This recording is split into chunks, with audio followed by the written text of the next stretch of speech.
Hello, it is me, Chris, and I will review the 2019 Honda HRV for the next few minutes. I hope this review will be informative and easy to listen to. A subcompact crossover, HRV along with Fit are the two most charming products that Honda makes. Honda has been making small, charming vehicles forever, it seems. Small on the outside, big on the inside, the HRV is an object of clever convenience. The exterior styling, despite its age, is pretty and just the right proportions, making it inherently cute.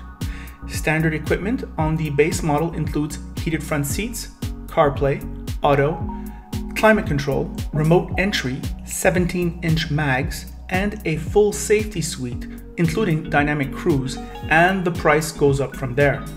The trunk is huge, especially with the seats folded down, and the magic seats will have you marvel at Honda engineering solutions.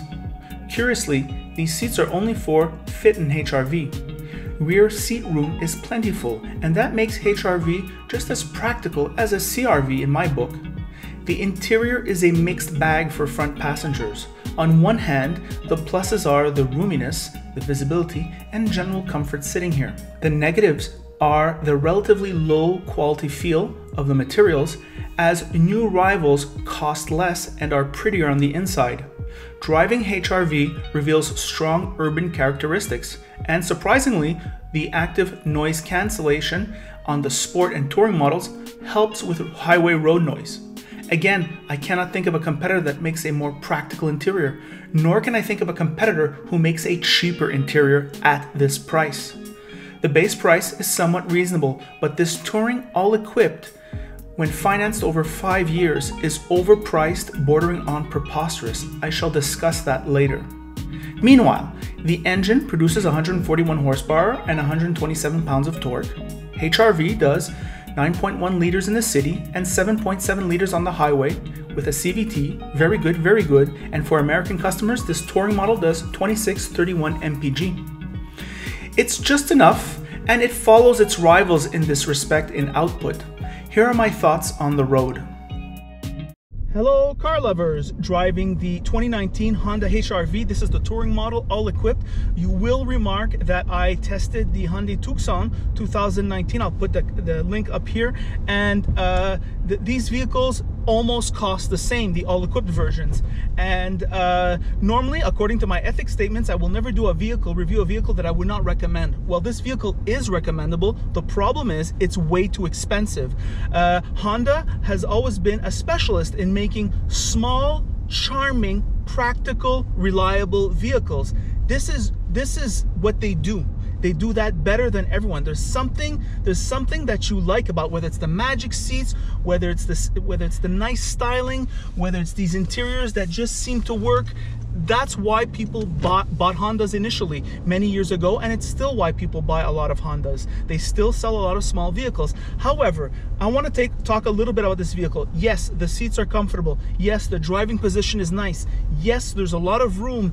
Yes, the magic seats are awesome. All those things are true, but it doesn't make a difference when you're too expensive. And I've noticed that the Honda financing rates at Honda Canada are just through the roof.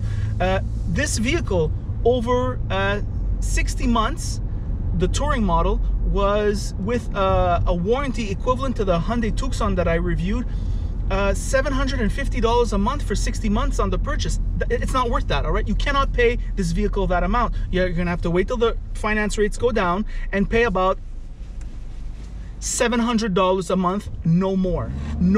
Anything more than that, you know what? I'd like $680 to tell you the truth. So what are the flaws of this vehicle? Well, there's quite a few at that price, of course. Now we're going to start talking about, we get picky, right, at that price. Well, this whole dashboard is simply worst in class. I would say that this digital touchscreen for the climate control is, I would have preferred a nice series of knobs. Everyone else does knobs. I don't know why they're doing that.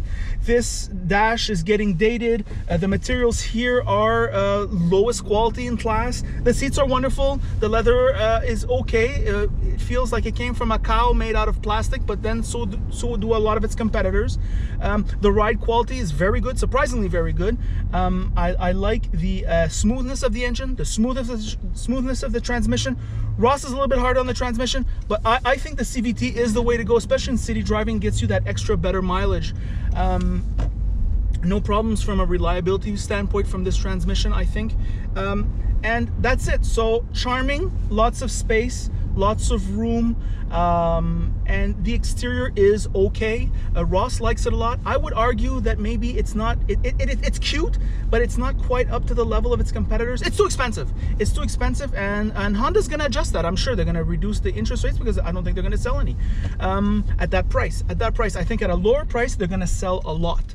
So I know it's a hard review, but that's just the way it is. It's still recommendable. I mean, if you buy this, you're not a fool. I just think you overpaid it. And that is the review. By the way, if you like this review, like it. If you don't like this review, don't like it. If you really like it, you should subscribe. If you own a vehicle like this, either this or one of its competitors, why don't you leave a comment in the comments below with your experience? People, you'd be surprised how many people scroll down and read those comments. They're usually people about to buy one of those vehicles, especially for the shoppers, and it will serve them. Your experience will serve them. And that is it.